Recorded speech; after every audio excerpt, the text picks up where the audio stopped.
بسم اللہ الرحمن الرحیم الحمد للہ رب العالمین والصلاة والسلام علی سید الانبیاء والمرسلین اما بعد فاستعیذ باللہ من الشیطان الرجیم بسم اللہ الرحمن الرحیم السلام علیکم ورحمۃ اللہ وبرکاتہ۔ عزیز طلبہ کرام، امید کرتا ہوں احباب خیر سے ہوں گے۔ انشاءاللہ آج ہم مشکات المصابیح کے درس نمبر 42 میں باب الامان فصل ثانی سے احادیث نمبر 3981 سے لے کر 3984 تک پڑھنے کی سعادت حاصل کریں گے، جن میں ان احادیث مقدسہ کا ترجمہ ہوگا اور ساتھ ساتھ ان احادیث مبارکہ کی تشریح و توضیح کرنے کی سعادت حاصل کریں گے۔ تو آئیے طلبہ کرام بلا تاخیر بڑھتے ہیں اپنے آج کے درس کی طرف۔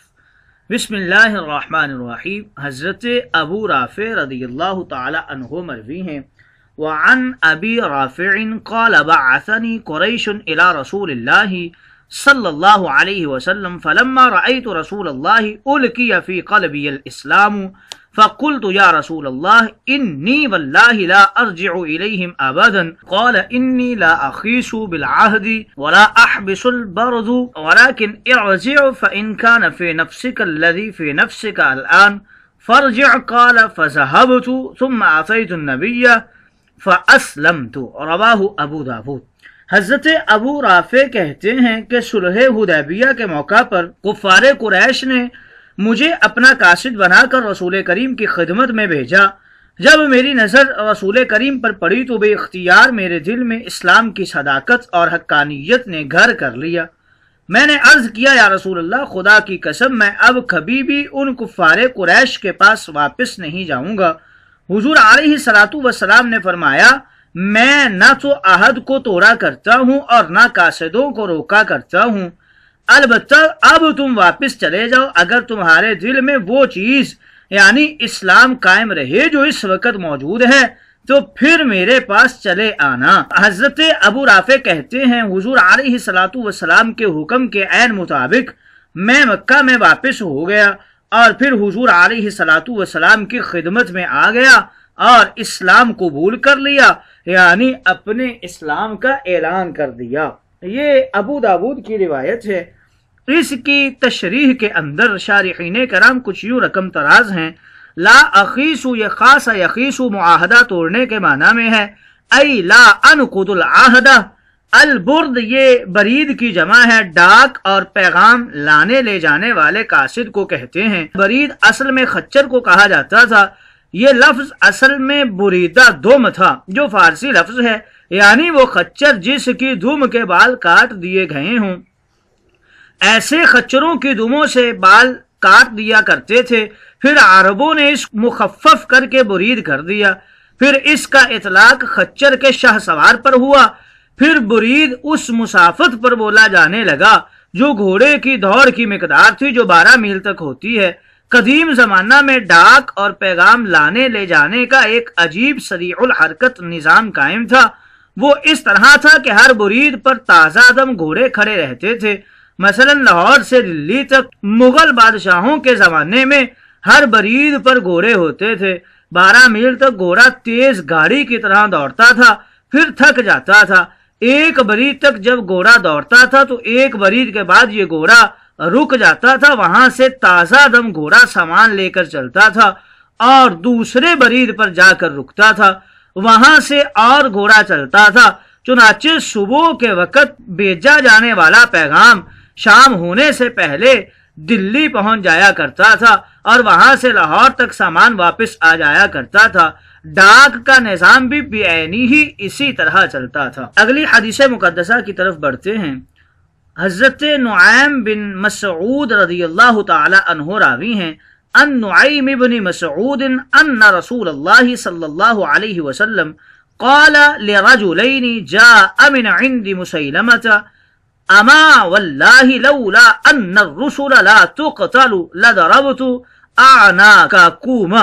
رواہ احمد و ابو داود۔ حضرت نعیم ابن مسعود رضی اللہ تعالیٰ عنہ سے روایت ہے، اور رسول کریم نے ان دونوں آدمیوں سے فرمایا جو مسیلمہ کے پاس سے آئے تھے کہ یاد رکھو خدا کی قسم اگر قاصد کو مارنا شرعی طور پر ممنوع نہ ہوتا تو میں تمہاری گردنیں اڑا دیتا۔ یہ احمد اور ابو داود کی روایت ہے۔ اس کی توضیح کے اندر شارحین کرام کچھ یوں رقم تراز ہیں۔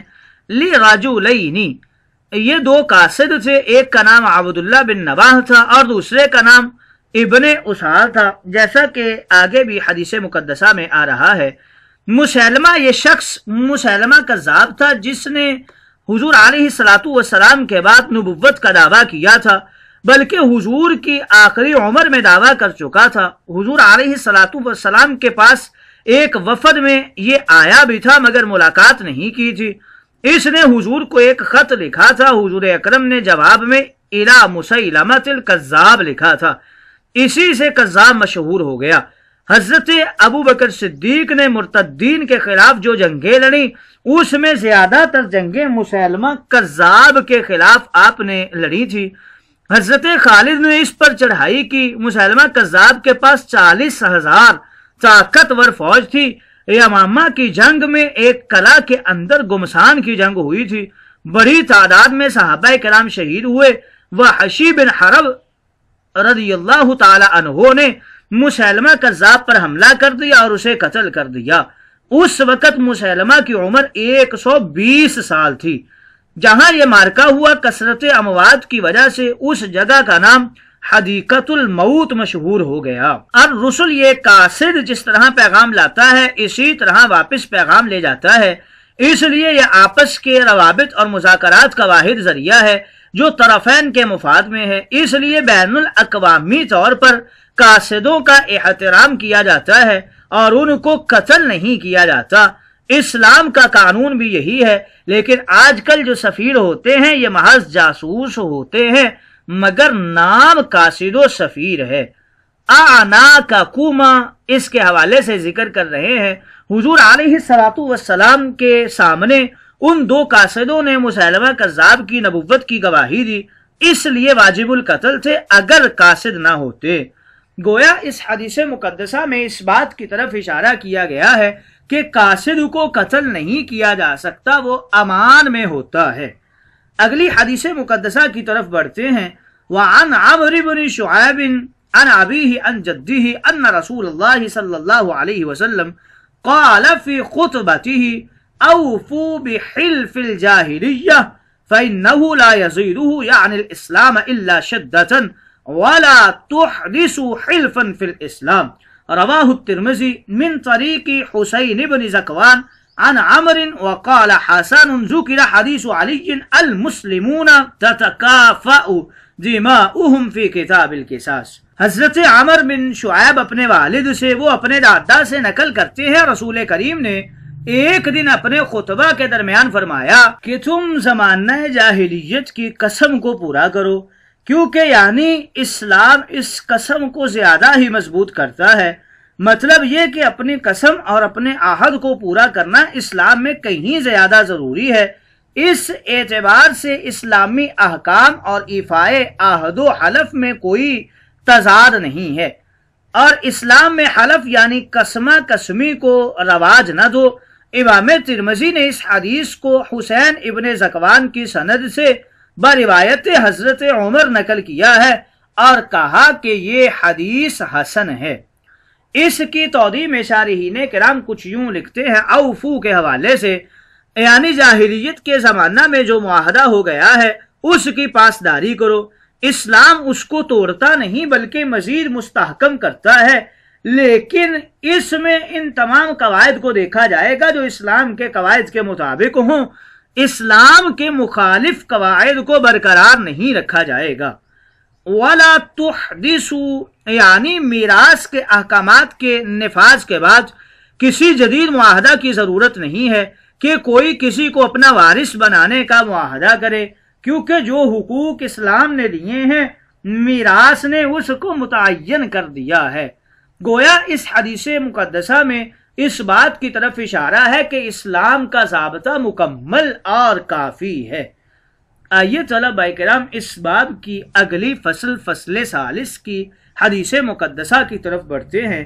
حضرت ابن مسعود راوی ہیں، قال جاء ابن نواح وابن أسال رسولا مسيلمة إلى النبي فقال لهما أتشهدان أني رسول الله فقال نشهد أن مسيلمة رسول الله فقال النبي آمنت بالله ورسوله لو كنت قاتلا رسولا لقتلتكما قال عبد الله فمدت السنة ان الرسول لا يقتل رواہ احمد۔ حضرت ابن مسعود کہتے ہیں کہ مسیلمہ کذاب کے دو قاصد ابن نواحہ اور ابن اسال نبی کریم کی خدمت میں حاضر ہوئے۔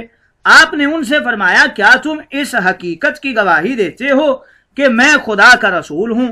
ان دونوں نے کہا نہیں، ہم اس امر کی گواہی دیتے ہیں کہ مسیلمہ خدا کا رسول ہے۔ نبی کریم نے یہ سن کر فرمایا کہ میں اللہ اور اس کے رسول پر ایمان لایا، اگر میں قاصدوں اور اہلچیوں کو قتل کرنے والا ہوتا تو تم دونوں یقیناً قتل ہو جاتے۔ حضرت عبداللہ ابن مسعود کہتے ہیں حضور علیہ الصلوۃ والسلام کے اس ارشاد گرامی کے پیش نظر پھر یہ سنت جاری ہو گئی، یعنی یہ ضابطہ قرار پا گیا کہ کسی قاصد اہلچی کو قتل نہ کیا جائے، خواہ وہ کتنی ہی غیر مناسب بات کیوں نہ کرے اور قتل ہی کا سزاوار کیوں نہ ہو۔ یہ احمد کی روایت ہے۔ اس کی توضیح کچھ یوں ہے کہ بارگاہ مصطفیٰ میں مسیلمہ کے دو قاصدوں سے سرکار نے اپنی رسالت کی گواہی مانگی تھی، تو انہوں نے صرف مسیلمہ کو رسول مانتے ہوئے جواب دیا تھا، انہوں نے آپ کی نبوت کی گواہی نہیں دی تھی۔ بجائے طیش میں آنے کے حضور علیہ الصلوۃ والسلام نے ایک اعلیٰ منصف کی حیثیت سے جواب فرمایا کہ میں اللہ اور اس کے رسولوں کو مانتا ہوں، مسیلمہ کذاب کو رسول نہیں مانتا بلکہ کذاب اور ملعون ہے، اور تمہاری ناشائستہ گفتگو کے پیش نظر تم واجب القتل ہو، لیکن میں قاصدوں کو قتل نہیں کرتا، اس لیے تم بچ گئے ہو۔ اس پر راوی نے تبصرہ کرتے ہوئے کہا ہے کہ سرکار کریم کی یہ عادت پھر ضابطہ بن پڑا کہ کسی اہلچی کو آج کے بعد قتل نہیں کیا جائے گا۔